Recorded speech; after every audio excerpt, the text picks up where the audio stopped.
ఉదాహరణకు చాలా మంది ముస్లింలు అనుకుంటారు సమాధులలో ఉన్నటువంటి వలీలు వారు మా మొర్రను వింటారు అని అనుకుంటున్నారు. కానీ అల్లా ఏమంటున్నారు, ఇన్నక లా తస్మిఉల్ మౌత వలా తస్మిఉ సుమ్మ దుఆ ఇదా వల్లౌ ముద్బిరిన్.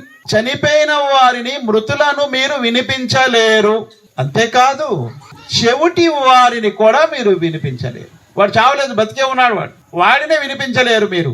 అలాంటిది చనిపోయిన వారిని ఎక్కడ వినిపించగలరు? అమ్వాతున్ గైరు అహ్యాయిన్ వమా యష్ఉరూన్ అయ్యాన యుబాసూన్. వారు నిర్జీవులు, చనిపోయారు, వారిలో జీవితము లేదు ఇక. అందుకే పాతి పెట్టారు కదా. బ్రతికి ఉండే వారిని ఎవరైనా పాతి పెడతారా? పాతి పెట్టారు. ఈ భూలోకంలో ఏదైనా సమాధిని ఆరాధన చేసే అర్హత ఉంటే అది ఒకే ఒక సమాధి ముహమ్మద్ సల్లల్లాహు అలైహి వసల్లం వారి సమాధికి అర్హత ఉండేది.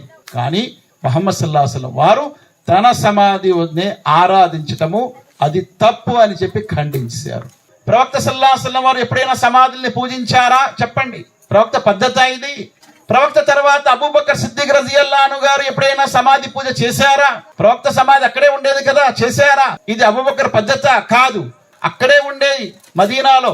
ఎవరిది? ముహమ్మద్ సల్లల్లాహు అలైహి వసల్లం వారి సమాధి.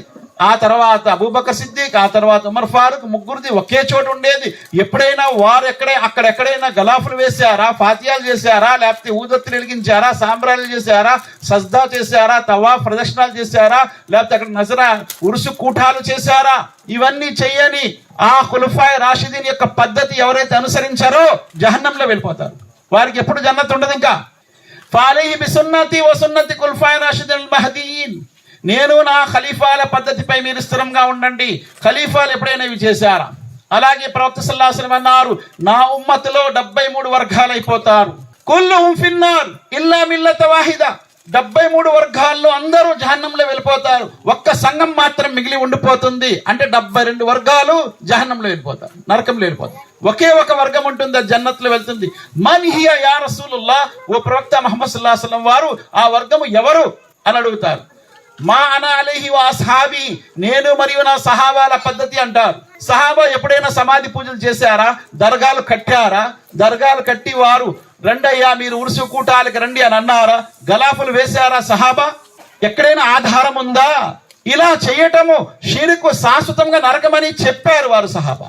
ఆ ఆధారాలు ఉన్నాయి. ప్రవక్త స్వయంగా చెప్పారు, అలా చేసే వారిపై శాపం ఉంది, లానత్ ఉంది అని అన్నారు. ప్రవక్త ముహమ్మద్ సల్లల్లాహు అలైహి వసల్లం అన్నారు, ఖైరుల్ ఖురూన కర్ని సుమ్మల్లదీన యలూనహుం సుమ్మల్లదీన యలూనహుం. నా కాలం అన్నిటికంటే మంచి కాలము, ఆ తర్వాత కాలము, ఆ తర్వాత కాలం అన్నారు. ప్రవక్త సల్లల్లాహు అలైహి వసల్లం వారి కాలము, సహాబా కాలము, తాబయిన్ కాలము. ఈ కాలంలో ఎప్పుడైనా సమాధి పూజలు ఎవరైనా చేశారా? నాకు ఆధారం చూపించండి. ప్రవక్త సల్లల్లాహు అలైహి వసల్లం కాలంలో ఎప్పుడైనా సమాధి పూజ అయ్యిందా? అప్పుడు సమాధులు లేవా? కావున ఇవన్నీ కూడా షిర్క్ కార్యకలాపాలు. మానని వారికి శాశ్వతంగా నరకము. వారి పేరు అబ్దుల్లా ఉంటుంది, అయినా నరకంలో వేస్తాడు అల్లాహ్ సుబ్హానహు వ తఆలా. అబ్దుర్ రహమాన్ ఉంటుంది పేరు, నరకంలో వేస్తాడు. పేరు తీసుకొని అల్లాహ్ జన్నత్లో వేయడు. మనము చేసే కర్మలు చూస్తాడు అల్లాహ్ సుబ్హానహు వ తఆలా. షిర్క్ చేసావా, శాశ్వతంగా నరకం. ఖురాన్లో అల్లాహ్ సుబ్హానహు వ తఆలా అంటున్నారు, ఇన్నల్లాహ లా యగ్ఫిరు అన్ యుష్రక బిహి వ యగ్ఫిరు మా దూన జాలిక లిమన్ యషా.